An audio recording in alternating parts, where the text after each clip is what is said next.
Σήμερα θα σας δείξουμε όλο το σπίτι και όλα μας τα ζώα. Ξεκινάμε από τα σκυλιά, που είναι τα πρώτα, εδώ δίπλα. Κοιτάξτε. Αυτό το σκυλάκι, περιμένετε.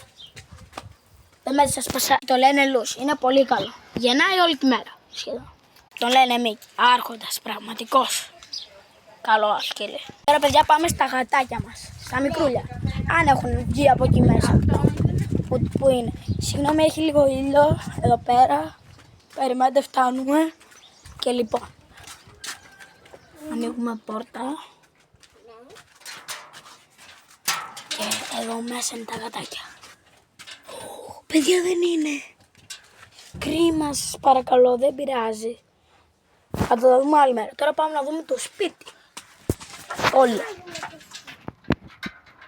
Εδώ είμαστε σε μια αποθήκη. Για κάποιο λόγο αυτή που γέννησε η γατίνα θα γέννησε μέσα στην αποθήκη. Κρίμα τα γατάκια.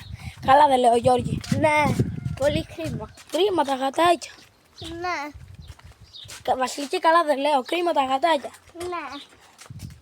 Τώρα εδώ ο χώρος είναι αυτό που καθόμαστε. Καθόμαστε όποτε θέλουμε. Όποτε γουστάρουμε. Όπως εχθές το βράδυ που μας μιλάγαν κάποια παιδάκια. Και τρώγαμε πίτες. Ναι. Τρώγαμε πιτούλες.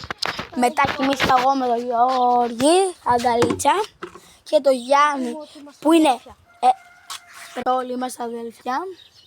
Εμείς οι δύο. Και έχουμε μια αδελφή μέσα στο δωμάτιο που κοιμάται και μια μικρούλα, λίγο πιο μικρή. Και έχουμε και έναν θείο, πολύ καλό θείο, που έχει υπολογιστάρα, πραγματικά λέμε. Που είναι ο Γιάννης. Το λένε Γιάννη.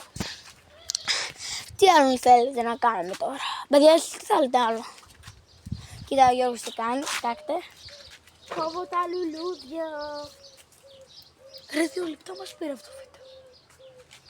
Κόβω λουλούδια. Κόβω λουλούδια. Ρε, καλό είναι τα 180 δευτερόλεπτα. Γεια σας. Δεν έχουμε Από τελειώσει. εδώ πέρα Είναι τα λουλούδια. και τα κόβω. Ναι, μια. Μου το είπε η μάνα μου. Γιατί και... Παιδιά, τώρα θα κάνουμε ένα διαλυματάκι για να τα κόψω. Μια ώρα, παιδιά, τελειώσαμε. Έτσι έγινε. Τελικά. Βλέπετε. Σε λίγο θα τελειώσουμε γιατί πρέπει να κάνουμε και άλλα βιντεάκια. Δεν θα κάνουμε μόνο αυτό. Και λοιπόν σε λίγα δευτερόλεπτα θα έχουμε τελειώσει. Την άλλη μέρα θα δούμε τι θα κάνουμε. Εδώ, εδώ, αδελφό. Γεια.